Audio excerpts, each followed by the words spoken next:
Hello, everybody. We are super excited. Kind of a semi-impromptu Twitter space.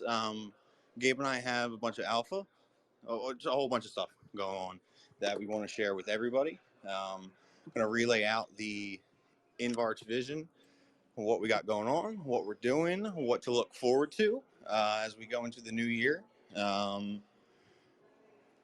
It's a lot, yeah. So, with all that, just want to take this time before the new year, before the holidays really kick into gear, and just connect with everyone, share a little bit about what's going on, and hopefully stoke some excitement and everything. So, with that, I'll say there's not really like a schedule per se or a specific format. I'm gonna dive in, start talking, and really just Gabe and I are kind of go back and forth, sharing a little bit of banter about everything. And sounds like a good plan. How's it sound for you, Gabe? How are you doing? Hey. Yeah, I'm excited to share a lot of the stuff we've been building in the back, and there's a lot from Saturns to CDK to to staking. Like staking is the beta the tasks coming up, and it's gonna be really fun. And then we're gonna be able to push that to the mainnet soon. So yeah, we're looking forward to the discussion. Awesome. And so so we're gonna cover. See, we're gonna cover everything from, of course, what InvArch is. Really, are refocusing on things. We're going to touch on staking. Going to touch on Utils, of course. Saturn, like Gabe said, and the DAO CDK as well. And just, like I said, everything that we have going on. But first and foremost, I guess let's just start off with InvArch itself. And I want to take this opportunity to, in a way, reintroduce InvArch to everybody here. Over the past year, we have focused so heavily on things such as intellectual property, for example. That is one of the big things that we're often immediately associated with and recognized with is our work focusing on intellectual property. However, it's very, very important to both Gabe and I to get this point across that InvArch is, I guess it was wrong of us necessarily to focus in on that because intellectual property as a chain, it's intellectual property is something that we do solve for and that we service. However, we do so much more than just getting the IP.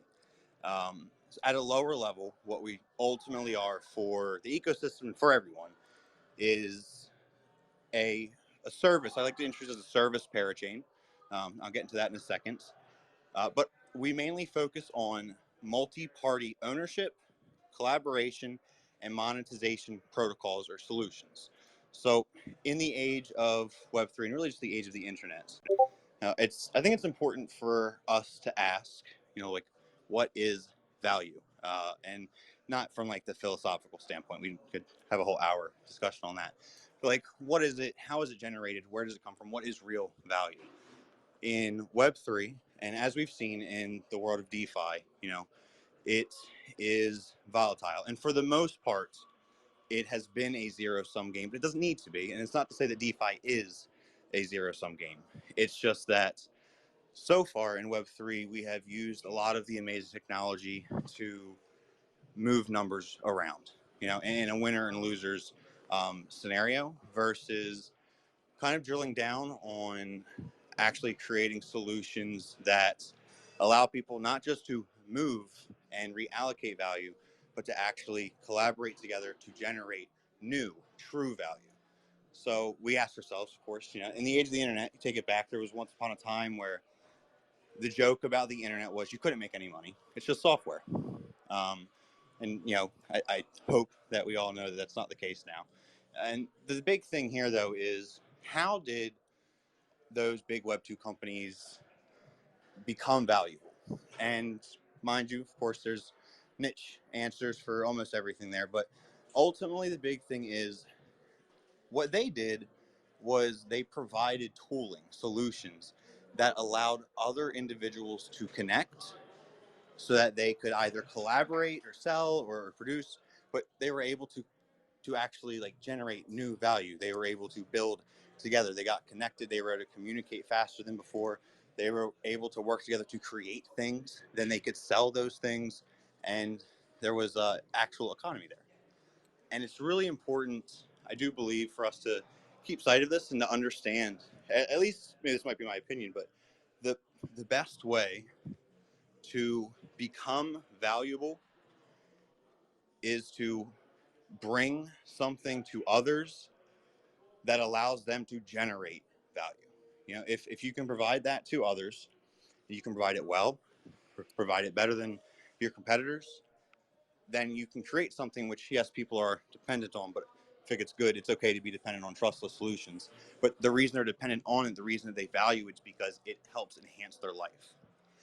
So, with all of that, you know, InvArch being a multi-party ownership, collaboration, and monetization network, our real focus, our true focus here is on providing solutions that allow individuals to connect, to engage trustlessly in collaborative efforts, to build together, to grow together, to generate wealth together, and to share that wealth amongst each other.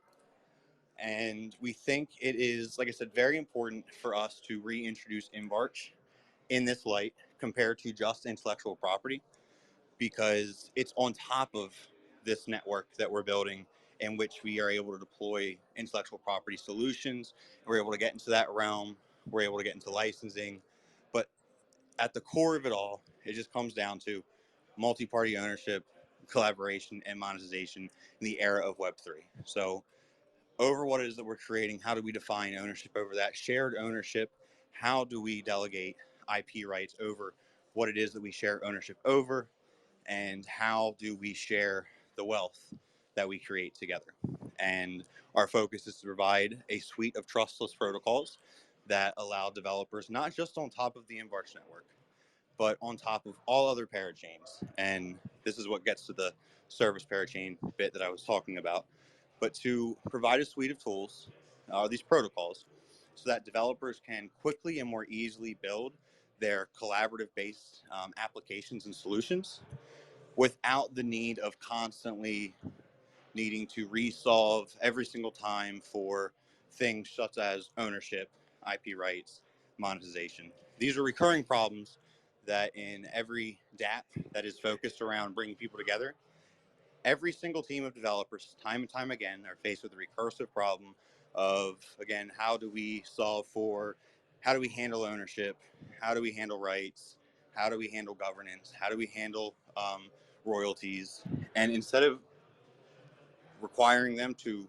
resolve for these again and again and again in every single application that they make across all these different networks and parachains in our ecosystem, the InvArch network as a service parachain, and thanks to the awesome gigabrain that is Gabe, using the power of XCM, and this is very present in Saturn, which we're building, but we're able to provide protocols that, yes, of course, you can natively use on our network. However, because of the way that we have designed things, a developer on, let's say one day, a developer on Astar Network will be able to deploy smart contracts on Astar Network that communicate and interact with the palettes and modules from the InvArch network as if those were native palettes on Astar. So what that means is without, and this goes for Moonbeam, this goes for a composable, it goes for any parachain. And the significance here is a few things. First and foremost, like Astar Network, for example, these teams, these projects, they don't need to worry about solving for this. Secondly, they also don't need to concern themselves with the block space that goes towards this. So we're optimizing the use of block space across the ecosystem. And we're able to provide this in a way that is truly trustless using XCM, to where it can immediately empower not just their experience through like on-chain, but the experience of all of the dApp developers building on top of their network. So literally like a steroid for for the Polkadot ecosystem, InvArch network is designed to bring a suite of awesome tools that really empower the whole ecosystem, unlike any other chain.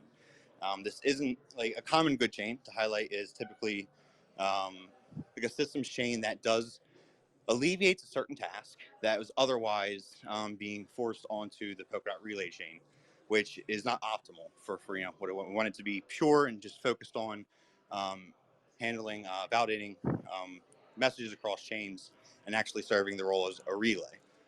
Now, a common good chain, typically the idea here is that one room for these is you can abstract that out onto another chain, a certain function of Polkadot onto another chain that can handle it. The difference between something like a common good and what we're saying is that rather than abstracting a task for Polkadot, like of the relay out of there so it doesn't have to be handled by the relay, which is something we are doing with our multisig, we also are designing in a way to where we don't just enhance Polkadot, we quite literally enhance every other parachain that we have an open channel with. And in doing so, I don't know, it's like a steroid for Polkadot, a steroid for all the other parachains. So we're really excited because what we are doing, what we are solving is, I would say it's key. We really, like, excuse my language, but like, fucking hell, we really have to start to like get away from DeFi just a little bit. And it's nothing against people who focus on that. Like, decentralized finance is such an important component, but I really feel like we're jumping the gun here because the more that we focus on DeFi without an actual Web3 based economy underneath of it, then all we're doing is shuffling around numbers that all derive from Web2. We're just it's technically decentralized finance, but what true value are you generating? And it's really important that I'm not saying like DeFi, like don't forget about it. DeFi is important, but I think it's really important that we begin to focus on the actual systems underneath this, producing new value for which DeFi systems can then be built on top of and use. But yeah, that's my little spiel on that. So I wanted to reintroduce everyone to InvArch, what we're building. A big thing, and I'll transition this over to Gabe here. But in what we were all speaking about, a big thing is Saturn. So the Saturn SDK will actually be one of the first examples that we have where we're able to really showcase to the ecosystem how our solutions are able to, of course, immediately empower someone on our own chain, but through HRMP channels using XCM, how we'll be able to immediately enhance the experience of everyone in the ecosystem across other chains. So, Gabe, you want to give the rundown? Yeah. So I'll start by explaining what Saturn is, why it's an SDK and not a multi-sig dApp, for example. So Saturn is our full suite of multi-sig solutions, and the idea is instead of having a multi-sig palette in every single parachain, having to deal with the connections of your accounts to all the chains and all that, what we do is we have this very powerful multi-sig solution in our chain, and using the power of XCM, which is something we really should start using. And up to this point, it has only been used to transfer assets, and the full power of XCM has been underutilized. So what we're going to do is using the multi-sig solution in our chain and XCM, we can actually let these multi-sig accounts act in other parachains. And using that, you don't have to go and create multi-sigs in different chains. You can just pass it through our service chain. And more importantly, we can provide a lot more features that traditional XCM, traditional multi-sig palette does not allow. Like the biggest one, like the main one is, but also possibly not the most interesting, is just the ability of being able to change accounts. The way Power Multisig works is more like a DAO. So what if you want to change members, you can just issue and burn tokens from the power of the multisig. From you can make a multisig call to issue tokens and to burn tokens. But past that, all we can do is we can have multiple ranks to this multisig, and then using what we call palette rules, we can set custom permissions for every single one of these ranks. So permissions can be extremely simple, like if you are a member of this rank, you cannot vote in any call um, that makes a balance transfer, for example. But they can also be very complex, like you can only make you can only transfer funds to another parachain if that parachain is, let's say, for example, if it's either Basilisk or Oak, and if the value we're trying to transfer is below 1,000 tokens. The rules can get extremely complex, and they allow you to actually add the O to DAO into this group, so you can actually make a proper organization, and that also brings our multisigs to a higher level of power. They're not just simple multisigs; they are full organizations, full DAOs on chain. And also, the reason why we're going with an SDK and not just building a dApp is because we want these features to be available for dApp builders themselves, right? The SDK can be implemented in wallets like Nova and Talisman, but it can also be implemented in random dApps and games and things like that. So you could have, for example, a game that uses multisigs to put players into groups. Say you have like an RPG, like a MMO RPG, and there are factions in this RPG. You're gonna have these factions be controlled using a Saturn multisig, and the players don't have to know they are a part of a multisig because all that can be handled using custom metadata that we provide. That we give fields for developers to provide their own metadata and all, and all of that can be abstracted away so that actual users of your dApp don't have to be users of the multisig. They can just be users of your dApp, and then your dApp is a user of the multisig. And that's why those features I mentioned are mainly what allows for the incredible flexibility of Saturn. That was dope. Say Saturn is actually something and obviously I'm biased here because one of the founders of InvArch, but Saturn is actually something that I'm really excited for. It's a big deal. It might sound, I hope it doesn't sound like a simple thing. It's really powerful, but it is one thing that once complete then allows us to really dive into a lot of other solutions that we're looking forward to that we're already been building, but we need to get this multi-sig in place because it's so fundamental for a lot of our solutions, such as the CDK, for example. It's also something that we're going to implement into GitArch and probably end up just using this time and time again. Another like big thing too is that I want to share with everyone here today regarding like the InvArch Network's vision is precisely like what the heck are we building? And so with that, we have built out the InvArch protocol. It has, although if you would have asked us that a year, we would have said the same thing, but it's evolved so much since then to where, and many of you might be aware, but so we have what we call InvArch cores. So that is like the repository in a sense. We have InvArch cores. There are sets, which you can just imagine is the same thing as a folder. We have Remark NFTs in there. You're able to completely emulate the most composable structures imaginable, and what I mean really is just tree file structures. You can go wonky with it. We've built out InvArch Git to where developers are able to seamlessly use blockchain to host their code repositories. They're able to use GitArch also as a UI to access the service. And from there, I will say, like, also looking forward to kind of fleshing out some more details in that regard. But from there, moving on to Saturn, which we're working on now. So Saturn realizing the multi-party ownership aspect of things at the very, very core. So InvArch is what allows us to define the structures of organizations, and it allows us to deploy, in a sense, like these trustless on-chain entities. And these entities can act as a DAO. Um, they can act as a facilitator for IP rights, which is really important. I'll talk about that in a bit. Or they could also be one of the main components in a multisig, like Gabe was talking about earlier. From here, so from multi-party ownership, from here, the next thing that we're going to be getting into will be splitting of royalties. We're going to be working on that to where royalties are obviously automatically and trustlessly split amongst creators depending on their ownership share or whatever custom logic is in place.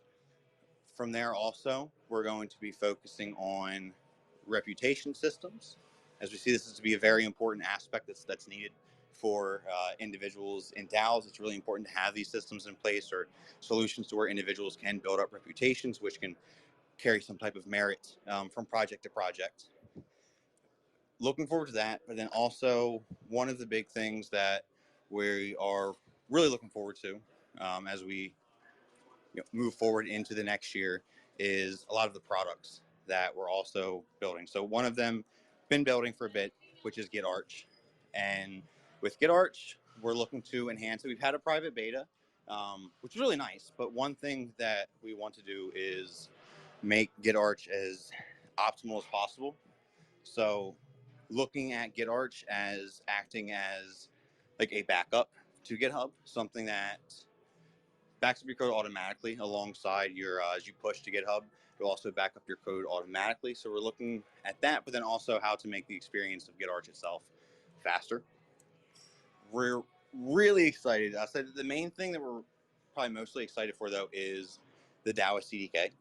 So the CDK, Community Development Kits, is essentially like a DAO launcher. It is a decentralized fat client launcher, allows individuals to launch governance systems, DAOs on the blockchain, on chain, and interact with those DAOs through the Discord UI.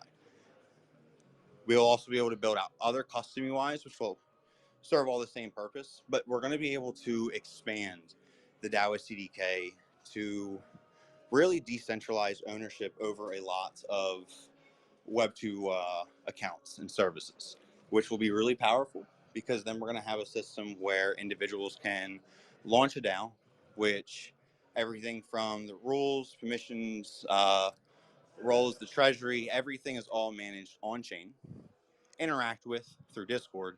But then also, we're going to be exploring the ability, for example, to decentralize ownership over other social media accounts. So imagine, say, with something like Farcaster, it'd be really easy. But imagine having a Twitter account for a DAO, and that Twitter account, instead of it just being owned by a person or ran by a person, the ownership over that account in itself has no single individual as a point of failure or control over this, but instead the ownership over it and the ability to use it is decentralized and managed through the CDK. Adding in these features to the CDK kind of is like additional tooling to help support individuals in their endeavors to have a fully decentralized organization, which includes ownership over their accounts. And this is what we're bringing to the table, and one thing that we're really happy, like really excited for. I know Gabe is also really excited. One of the big things with Saturn is pallet rules. Pallet rules will be used in more than just Saturn. Of course, going to be implementing it directly in the CDK, which will likely end up getting its own palette. But with the CDK, the really awesome thing here is we're going to actually finally start to have like real DAOs. And what I mean by a real DAO is like the A and the O, not just there's a difference between a decentralized protocol or a decentralized blockchain or network that is governed by community token holders. That's not a DAO at all. It's just decentralized, um, which is good. That's fine. They don't necessarily need to all be DAOs, but the significance of a DAO is that it's an organization. So there are different units which work autonomously and together achieve a larger overall like objective. If the U.S. government was a DAO, then there are different state departments. Those would be different, in a sense, different pods in the organization. They need to be able to operate and manage themselves autonomously. They need to, obviously, there's a treasury that allocates their spending, and then they need to autonomously decide how to use that spending to achieve their goals. And systems like this, we just simply don't have them. They don't exist. And for a lot of things, they might not be needed.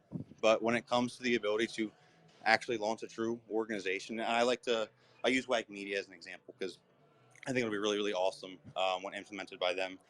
The WAG Media is, I will say, I love them. Amazing, really amazing, awesome. Not just service for the ecosystem, but opportunity for content creators in the ecosystem. So it's very, very wholesome. But it's also a lot of work. You know, Jay, everyone in WAG Media works a lot, but I know that Jay, I've seen him in action. It's freaking incredible. I mean, everything they have going on, everything that's on his plate, everything that he's managing, all the different projects, and he's still out there doing interviews and everything. It's fantastic. But the thing is, it's still a lot of work. It's a lot of stress. There are many different parts, different bodies, different groups of WAG Media that focus on different tasks. Such you have translators, you have content creators in the form of articles, you have video creators. Shout out to Peenan. He makes his videos every week. C-Saint makes videos like he has his alpha shots every week.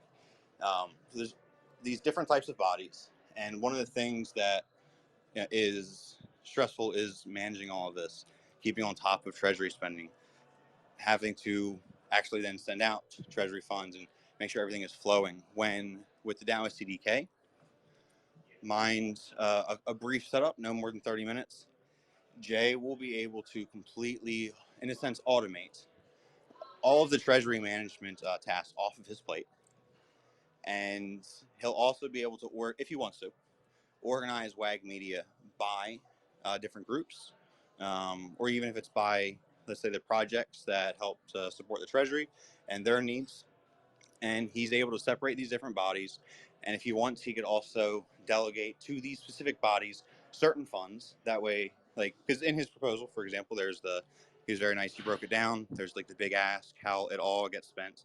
And what he would be able to do is from day one in any project in the ecosystem, mind you, that makes like a proposal that breaks down their spending, we'll be able to, if wanted, to then send those different groups of spending of budgets to their respective sub treasuries to be managed by the respective individual or individuals in charge of those sub treasuries.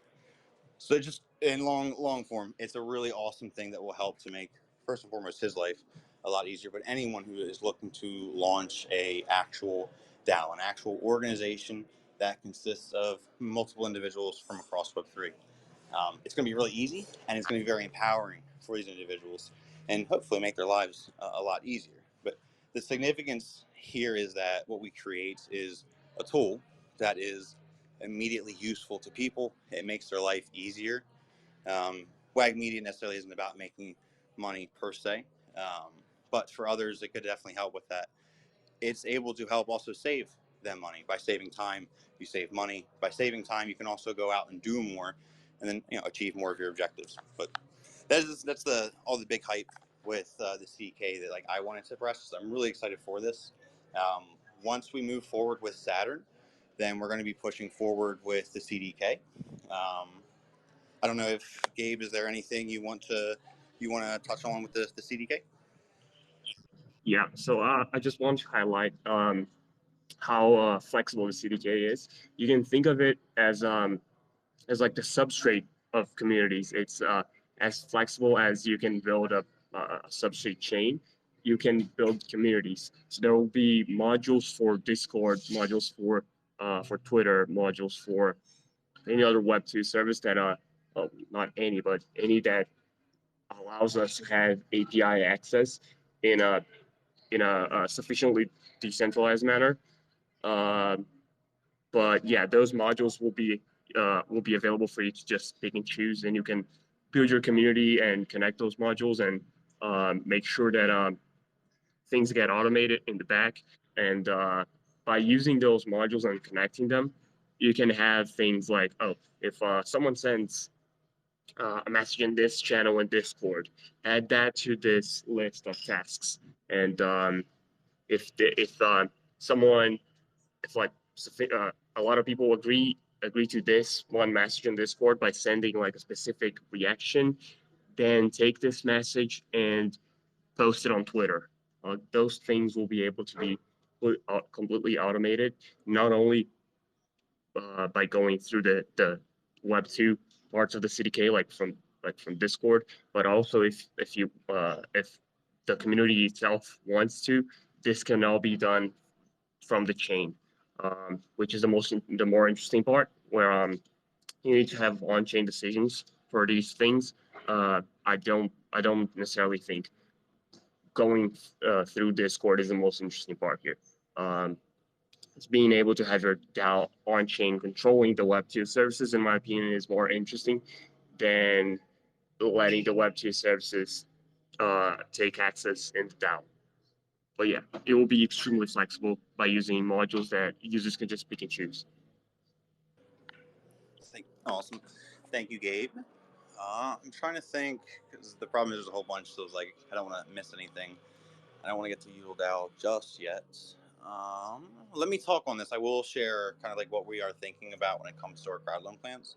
So in the Discord server, in the UDAO server, I think it may have been where we had touched on our kind of like our plans. We were looking forward to going for a slot before the end of this year. However, if you do the quick math, that's not gonna happen. And the big thing is like obviously we want to like rush into that because we have a lot going on right now. So we want to make move that first. But I will say that we are gearing up. We're going to make sure that we give people ample notice. We've had people from the community say that like make sure they have at least 28 days of notice so they can unbond any tokens. And so when the time comes, we will do that, and it will be happening soon when we give that announcement. Whether we share that before the end of the year or if we share the announcement for our crowd loan plans at the start of next year is the question. But we will give everyone ample notice. We'll let everyone know in advance what our plans are for everything so that everyone can be prepared. We are very excited for it, though. I know Gabe's kind of antsy with it because we're looking to do something, a first in ecosystem history. And that is when we do have InvArch on the Polkadot relay, to have InvArch also be and essentially be the owner of the Tinkernet chain so that individuals, Varch token holders, are the governors of both chains. So, two chains, there will be two tokens, two different utilities, but one governance. Um, so, we're really excited for this, and it's going to be really powerful. But that will be a first. So, it's something that we're looking forward to bringing and just seeing how it goes. We have a really good feeling for everything, and we're very excited again with this system. So, by having these two different chains under this, like truly under one network in a sense. With this, what we're able to do is separate governance from economics, which I think is actually quite important here. Because we have a system where the VARCH token is used to incentivize, and it's also the needed utility um, to participate in network governance. In the future, we are going to be exploring incentivized storage as well, using VARCH in this process here. One of the unique things, though, is that by participating in governance or by providing storage, then individuals will get rewarded, of course, in a slight bit of VARCH. It will be released over a very, very long time, at least 50 years, until the full supply is released. In the meantime, individuals will be receiving VARCH network participants will receive dividend payments, and dividends will be in the form of the Tinker token. The Tinker token is what will be used to cover things such as gas fees over the network where there are them, and to really act as the economic utility token of the network for powering dApps, powering applications, and to be used as a financial medium. So, as the network grows across InvArch and Tinkernet, either or, then the value of Tinker increases in tandem with its need. Now, individuals are also able to, whether it's security is really ultimately provided by the relay chain by Polkadot. Um, but whether it's through securing or providing storage, voting, participating in network governance, by actually helping to run the network, individuals are able to receive a reward in the form of the network's financial medium. So it's very similar to, I know it's probably like taboo to mention like stocks and crypto in the same sense, but if for those who are familiar with like a class A stock and a class B stock, one stock looks more as like a financial tool, class A, in which it just represents equity over a company, whereas there's a class B stock, and that represents one's voting weight, within the company. So like Mark Zuckerberg, for example, he has like I don't actually remember. I think like 23 or 12% of Facebook Class A stock. So that is his like financial share of the company. However, he has I think it's 51 or 55% of the company's Class B stock, which means he's essentially God of Facebook because he has majority rule over every single voting matter. Now, understanding what those two things are, what we have provided is, and unlike a 55% centralized control like Zuckerberg, what we do is it's the same idea of a Class B stock, where we do decentralize and divide that amongst token holders, and it's also administered over time through to network participants. We provide this for governance, and then we reward individuals for their participation, in a sense, for using the Class B. And the reward for this is the not Class A stock, but I guess in a sense, just imagine if, I don't know, you worked and then you got paid in dollars. So you do one thing and then you get paid in another medium that does not take away the value from your initial medium, which in this case is Varch. So individuals are able to have Varch, they're able to use Varch, and they're able to generate an income for themselves from the use of their Varch without needing to, let's say, sell or redeem their Varch. So it's very interesting, very like new type of system that we'll see in the ecosystem. But call me biased, but I am bullish. So I'm very excited about that. And yeah, really looking forward to the dual token economy. But that will all kick off first and foremost once we have a Polkadot slot, and then there will be some testing, of course. So it won't be a right out of the gate thing, but it will be something that we'll be moving forward to, and something I know that Gabe is excited for. But yeah, I guess now, unless Gabe, if you have something to say on like with us with Polkadots, otherwise I guess I could move over to what we got going on with Utils. You have anything, Gabe?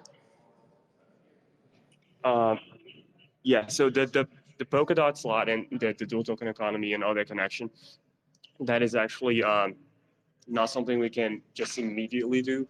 Like there's still some dependence on the bridges hub from Parity and also XCM over bridges, but it's new technology. It's something that has never been done, and we're really looking forward to potentially be the first team to test that out. Yeah, I'm excited. It'll be cool. And the important thing here too is like, so like Tinkernet, like I don't care what your view on Kusama, the ecosystem, that is block space. That is power. That's a resource that we have something to tap into. Um, so we're very excited to directly integrate it into what is the future of the network through InvArch and make everything whole under one system and guarantee this guarantees the fact that Tinkernet will not be left behind. In fact, it will. I don't know. I don't want to jump the gun there, but its token economy could surprise some people, and it could be really awesome. I will say that. But moving on from that and InvArch and Tinkernet, well, speaking of Tinkernet and the DAO CDK and everything, moving on, one of the last things I want to touch on is Util DAO and when mint. So a couple weeks ago, I jumped the gun. It was my mistake. I did not realize just how much testing and time goes into refixing things, all the little bits that comes to the complexity of Remark 2.0. But that was my mistake. So it took a little bit longer. It's been 3 weeks since that happened. I've been nervous to say anything just because I didn't want to let anybody down. But I will say, so we have done, I believe, I have to fiddle around and play around, but I do believe we have successfully conducted the final test. So after this Twitter space, I am going to Okay, after this first race, I'm going to get something to eat, and then as I haven't eaten in a long time, and then after that, I'm going to hop on my laptop. I'm going to be again just testing some things out, checking out some different resources, and as long as all of that is good, then I will message the Remark team. I will give them the green light. We'll get ready to actually mint in production, and then we should be getting everyone the information needed tomorrow. so that we can begin the process for people to send over their tickets. Don't burn your ticket. Please do not burn your ticket. To send over their tickets so that they can redeem them. We will burn them, and everyone will be able to get their utils. Possibly tonight in the Discord, we will kick off a process for generating a random seed that we will. Gabe will do it. He'll lead that, generating a random seed. The reason for that is because there is a little bit of manual handling of this process. So like individuals will send their tickets, will burn their tickets, then we send their util. But we want people to know that it's a random process. Um, so we're going to use this community created seed phrase, or it's not seed phrase, just seed. Um, but use this in order to randomize everything. Actually, I should just toss it to Gabe because this is kind of he's excited for it. So go ahead. So the way we're gonna do this is actually pretty simple.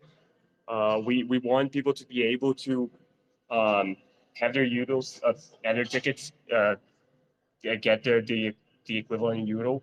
Like we want it to be random, so the community has a say in that randomness, where it's not possible for us, the team, to choose which utils go to which ticket, and to actually make that process. Uh, what we're gonna do is we're gonna let the community throw some numbers in a Discord channel. We're gonna keep that going for a set time frame. When the time frame is over, we're gonna take those numbers in that specific order. We're gonna plug that into as a seed for a randomness function, and that randomness function is all it's gonna do is gonna take the list of tickets, the list of utils, and it's gonna shuffle them so that seed will generate a specific mapping of, for example, ticket number 73 goes to util number 124, for example, like that. It's gonna randomize that order, and we're not gonna publish that function as soon as we start. What we're gonna do is we're gonna have a period where you can redeem your util, and without knowing what util your ticket's gonna get. So when that period is over, even if all tickets, not all tickets have been redeemed yet, after that period, we're gonna release that the function that generates that with the seed that the community provided, and by doing that, the community is gonna be able to actually run that in a Rust compiler online, and see that it was actually their seed that decided the mapping of tickets to utils. So we want to keep the surprise, but we also want to, after the period is over, we want transparency so that the community can see that they actually influence the randomness of the distribution. So yeah, so basically getting the community involved to, I guess it's like our awesome hack away in a sense of just, even though there is a little bit of manual like aspect here on our side, we just want everyone to know that everything truly is random and transparent, and yeah, just doing it fair, doing it right. Let me think here. So yeah, I mean, yeah, so with all that, let me get back to it. So with that, we are really excited.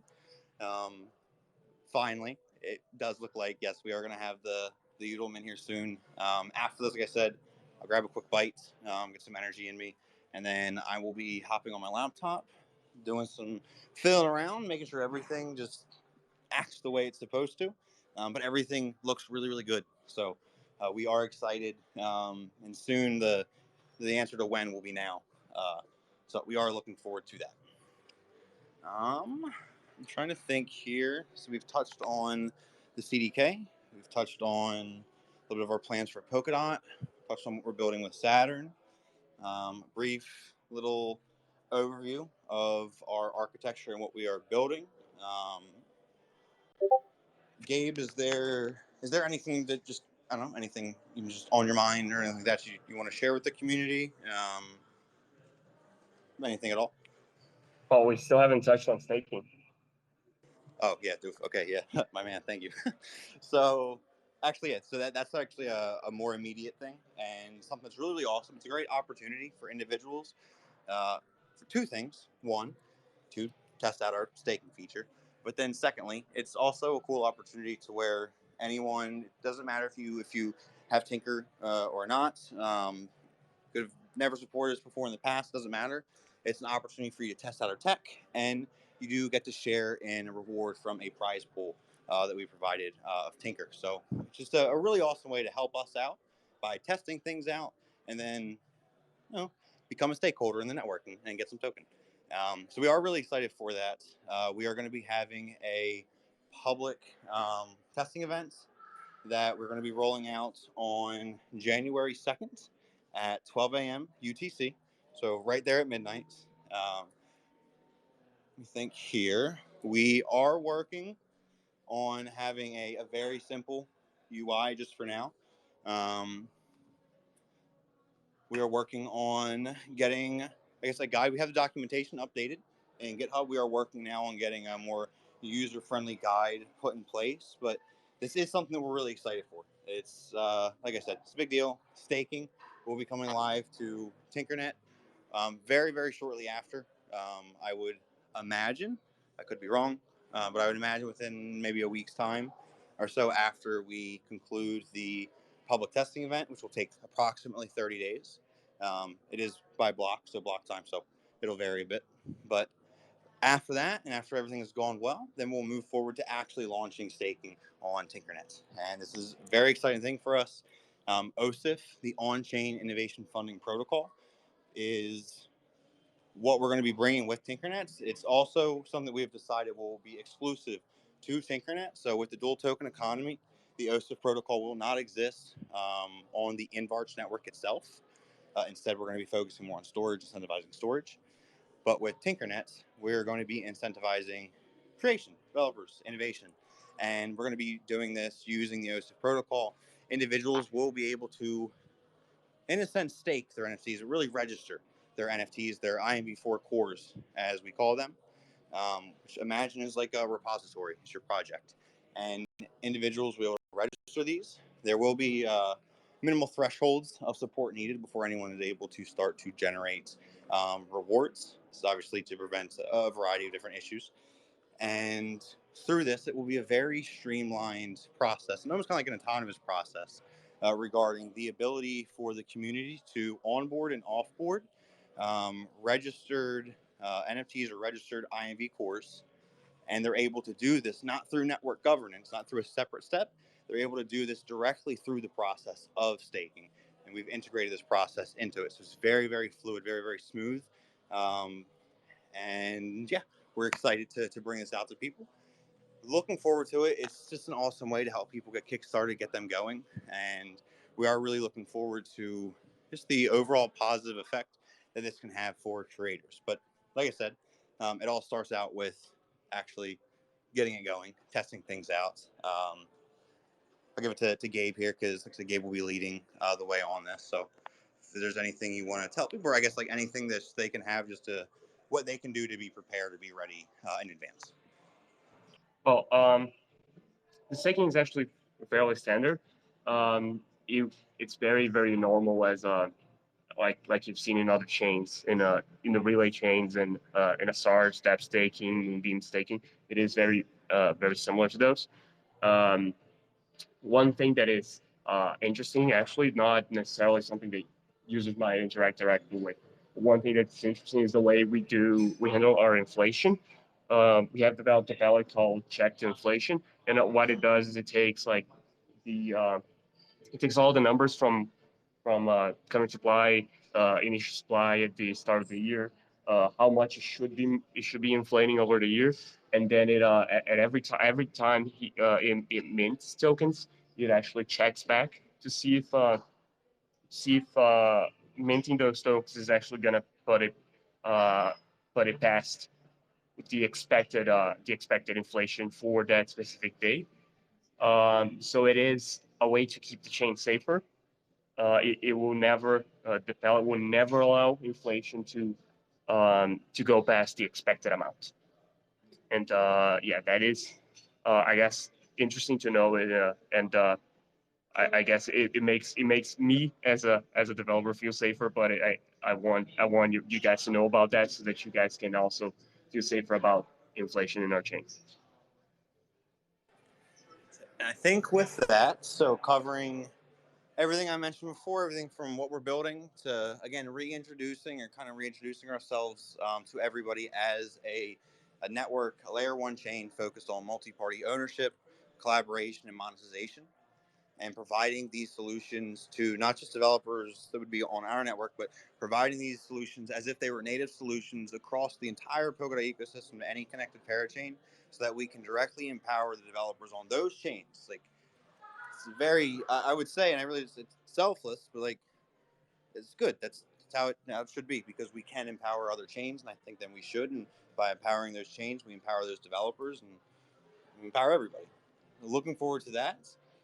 Everything we have going on with Udl Mint finally coming. I'm excited.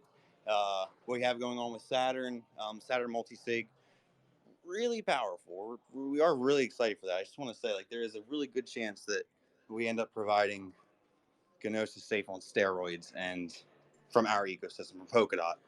So a really big winner to come out of our ecosystem regarding an immediate user end product that is superior over other ecosystems. I'm very excited for this.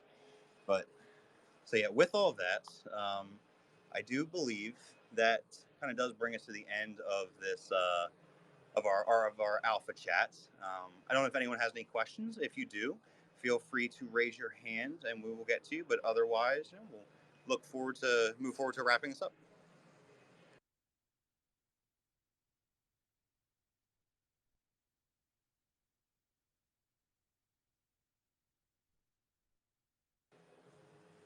Alrighty, and I guess say AJ is on the InvArch account. I don't see anyone coming up to speak, so I assume there's no questions. If there is, I feel really bad that I'm jumping the gun. But yeah, I guess with that, then that is everything. And I just want to thank everyone who came in, who tuned in today. Really, really grateful for everyone just for the ability to. Oh, I see we got questions. All right, let me pause now. Yeah, hey everybody, thank you very much. Dakota, awesome speech. Um, Actually, I did walk in with a bunch of questions. You answered them all, so kudos to you. That's really great speaking on your behalf to be able to preempt those. And a big congratulations to Gabe as well. I've said it a few times in the chats, just so you know I'm not a bot. Well done, guys. Really, really cool. I really enjoyed that. I listened very attentively. I'm really looking forward to 2023. Bullish, bullish, bullish. Thank you, guys. Thank you. Oh, thank you, man. That was awesome. Thank you. Well, I guess on that high note, I'll definitely, yeah, that was awesome. We'll wrap things up here. We have a lot to get to. I got some food to get into my stomach, and then I got some noodles to mess with, and then hopefully we can, like I said, some really awesome news to come forth after that. But to everyone here, just again, thank you for your time. We're really excited. We have a lot going on, and we are really determined to just really push this technology to achieve some amazing things that can truly help people, like empower people, help them create value. And with all that, we're energized, we're excited, we're looking forward to the future, we're looking forward to 2023. And I just hope in the meantime, and apart from the upcoming Noodle Mint, everyone just enjoy yourself, have a good holiday. It's been a hell of a year. Um, this is hopefully it's an outlier. It's not so wild and yeah and rough, but this has been something special.